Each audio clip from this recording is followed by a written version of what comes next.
mañana, si Dios me abre la puerta, yo voy a estar con los hermanos indígenas en el Chaco.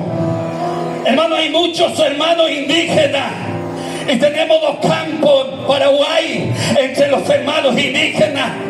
Y cuánto tiempo he trabajado con ellos y he procurado hablar más, hermano, cerrado en lo guaraní, aleluya, porque estoy en medio de ellos.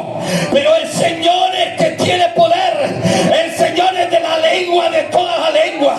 El Señor puede dar palabras, el Señor puede añadir palabras, el Señor puede bendecir su iglesia, su pueblo.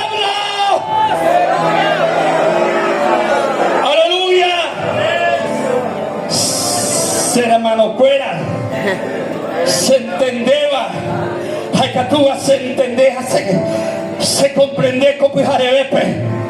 Allí que na ya hueviti, Dios pero va a dar o viva, Dios pero agradado seguir adelante, hermano querido, aleluya. Vamos a tener donde ti, si no nos hoy a picuevo ti, porque a picuevo ti Dios pero agradai.